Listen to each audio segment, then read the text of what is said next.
After being betrayed by my boyfriend, my best friend was always eager to set me up on blind dates. She kept telling me how charming he was and that I should be attracted to him. So, as soon as I arrived at the restaurant, I sat down right in front of the most handsome guy there. But later, I realized he wasn't my date. Even worse, he was my ex-boyfriend's best friend, my new boss. I have a reservation under the name Eloise Walker, I said, feeling a little nervous. Of course, madam, your table for two is ready. Will you be waiting for your company? No, I'm a bit late, I replied, scanning the restaurant for my date. My eyes landed on a man sitting alone near the window, calmly sipping his champagne. He looked like the only one dining alone. It had to be him. His broad shoulders, his impeccably tailored suit. It was hard to miss him. Welcome to La Fantaisie, the waiter said, stepping aside. I walked in, my heart racing as I approached the man by the window. He was breathtaking and looked like he stepped out of a romance novel. When our eyes met, his jaw tightened, and a scowl crossed his face. My heart skipped a beat. I didn't notice him rising from his seat until I almost bumped into him. I've got you, he said, his voice low and calm. His hand steadied me as I almost stumbled.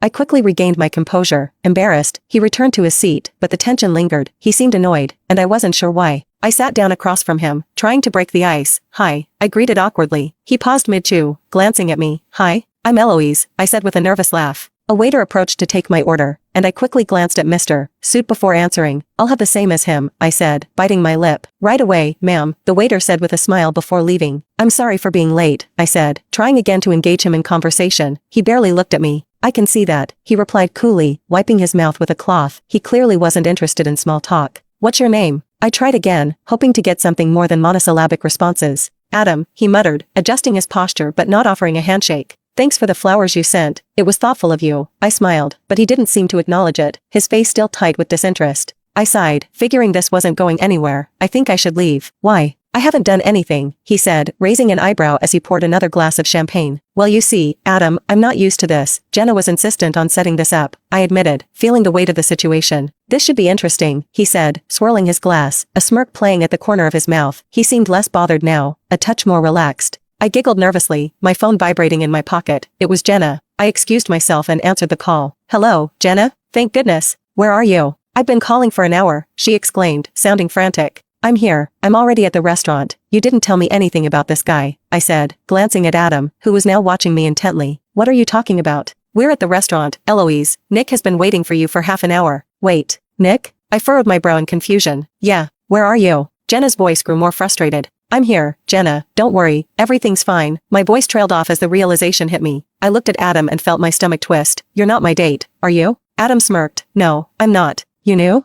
I asked, suddenly feeling like an idiot. Yeah, he replied simply. I was mortified. Jenna was still on the phone, yelling at me. I looked at Adam again, who just shrugged, clearly unfazed. I thought you were him. Well, clearly, he said, his voice dry. I couldn't stop myself from feeling a little embarrassed, though I was relieved it wasn't just me. Jenna arrived with Nick, and I quickly followed them to their reserved table. Nick looked average, especially when compared to Adam. He gave me a polite smile, but I couldn't help but think about the man I'd just left behind. So, Nick, tell me about your yacht, Jenna started, distracting me with small talk. I tried to stay engaged, but my mind kept drifting back to Adam, who was still sitting at his table, occasionally glancing over at me. The conversation with Nick was unbearable. His attempts to flirt with me were gross, and I started to tune out. After enduring what felt like an eternity, Nick tried to touch my waist, and I immediately shifted away. I couldn't wait to leave, but Jenna was having too much fun with her date. I kept stealing glances at Adam, who was still staring at me with his intense gray eyes. Finally, after what seemed like an hour, I noticed Adam was gone. I felt a pang of disappointment, but I had to admit, Nick wasn't the one I was interested in. The night wore on. Jenna and Nick kept talking, but I wasn't listening anymore. I just wanted to leave. The waiter returned with the bill, and that was my cue. I excused myself and